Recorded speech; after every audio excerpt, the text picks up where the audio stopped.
whole day, but we're going to go over the concept that really drives all of paddle and how we coach. We're going to eventually get to where we draw down some circle stuff so that for positioning you'll know exactly where to be. But before we do, we're going to go a little bit broader and not get that specific yet. We're going to start off with the ropes.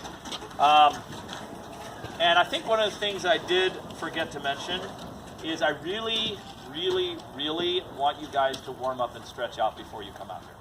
And even though that sounds silly, one of the things that we don't want here at the club is we don't want injuries. We were joking around about having a sign up or that says how many days since our last injury, like they have at factories. But we really would love to go the whole season and not have to say anybody got injured. So it's kind of on us a little bit to warm up and stretch out. Certainly as we get further from 25, it becomes even more and more important.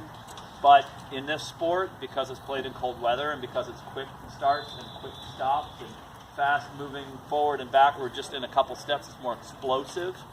Okay? It's really important to stay stretched out. I can't emphasize that enough. So please do yourself a favor, and I don't care if it feels weird to do it here, then do it at home before you come here. Some people, I know like some of the top players, they'll run around in the parking lot and then stretch out before their matches. If you don't want people to see you doing that, I get it. But just make sure that you do take the time to make that happen. So today, I want everybody to come on over to this side. I want you guys on the service line right here. This is important because this is for the rest. This is really for the rest of your paddle life that you need to have this. I'm going to grab a paddle real quick.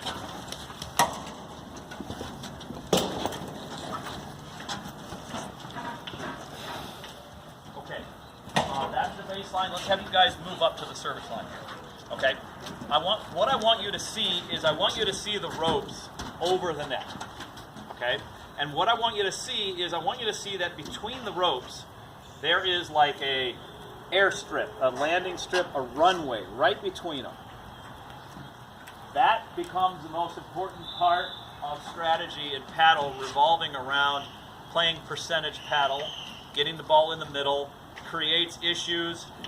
Your hope is that both players, when you hit that ball there, both of those players will stick, kind of like jab each other in the throat trying to get the ball. You want to try, I thought you had it. So this is safe for us. We're not going to hit it out wide. We might hit it deep, but this becomes the most important part of the court is the center. And we've got this third right down the middle. That's what I want us to make sure we also protect when we're at the net. We'll get to in a second. So we've got this in our brain, right? We've got to lay this out. I want you now to see the third, because it's split into thirds. The due side third over here where Coach Kari is. Okay, the due side third. So we've got a due side third, a middle third, and we have an add side third. So all of really paddle philosophy and strategy and shot selection, all of that revolves around understanding the court in thirds. If you don't understand it and can't see it in thirds, that's going to be a problem, because this is basically how it works. It becomes geometry, and splitting it up like this allows us then to know where to be. So I'm going to pick on Peter here. Peter, be my partner. The ball is now coming out of Coach Kari's third. So our positioning is, he's got the down the line third. I've got the middle third. The only third we're not covering would be this third over here, right? And hopefully she's not driving because she's got a scary drive.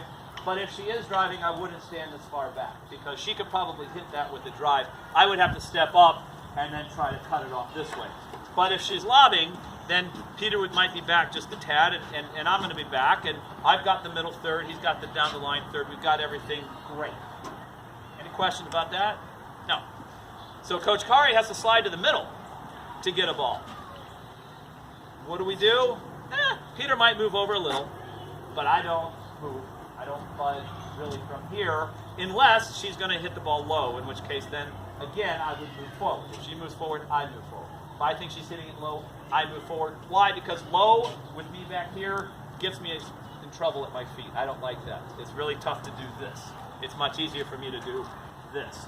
So from the middle, though, middle third, we're already where we need to be. We don't have to do any kind of moving around. Here comes the issue. The issue is, Todd, would you hustle over to the, I'm just going to put Todd over there. If Todd's over in the ad side, okay, and, you know, we're hitting it to Coach Kari, blah, blah, blah, we hit it to the middle, blah, blah, blah, we are where we need to be already. It's when we swing it all the way over to the outside third, to the ad side third, over to Todd, that's when we have issues, because now, look how much space is there. So we can't stay here if we swing it. What do? We're going to move over.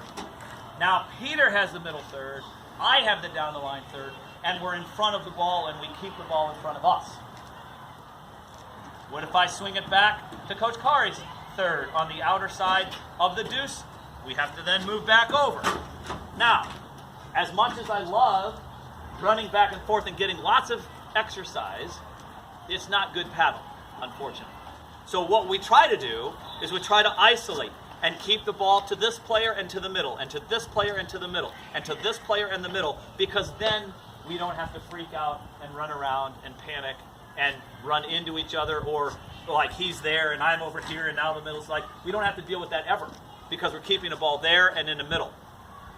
There are times, though, when maybe we're going this way and, you know, Todd comes over to help out in the middle a little bit, and now that side's wide open. Wouldn't it be good to go over there?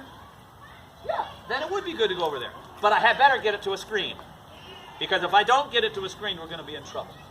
So let's say we get it over there to him. Let me get a ball. Here you go. So let's say we get it over there. So you creeped over, okay? And we're not really going to play it out, but we're just going to kind of get this visual of the move. So I get the ball over to the screen. Now we have time to get where we need to get to.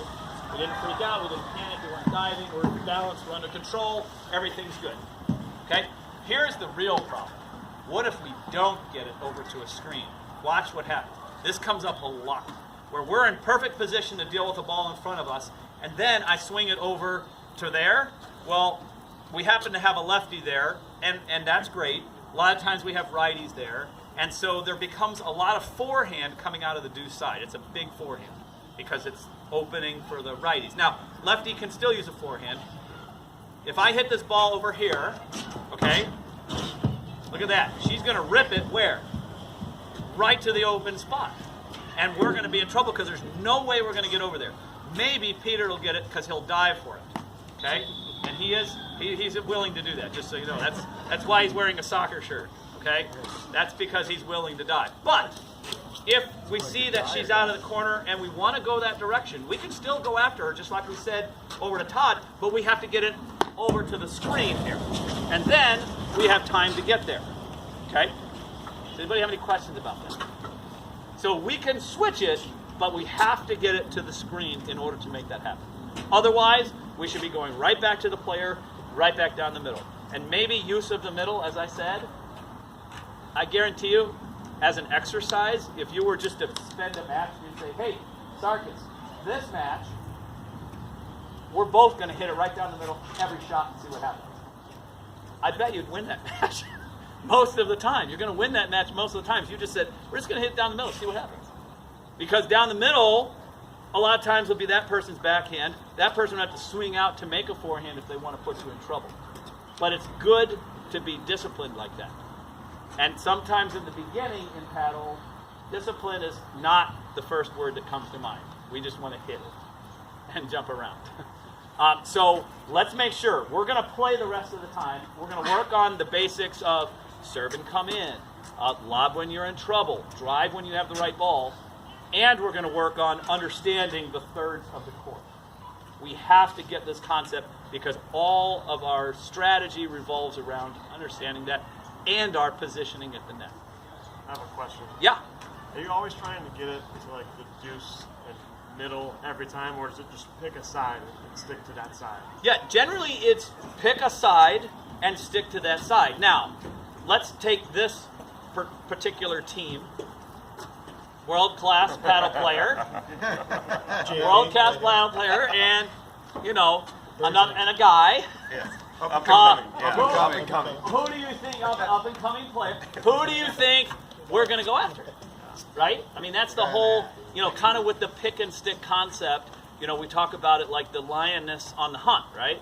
The lioness goes out on the hunt into the herd, and she bites this animal, then she runs and bites that animal, and bites that animal. No, she doesn't do that, does she? She goes up and bites the weakest one, until it's dead. That's kind of what you want strategy-wise, is you want to go after who you perceive as the weaker player, and yeah, stick to them. Because that makes all the difference. You don't want to go, you know what, I know she's a world-class player, so let's hit some to her so she can play. No, not when you want to win. You don't hit it to her unless you have to. And if you do hit it to her, you better get it to a screen where she can't attack. That's a good question. Any other questions? All right.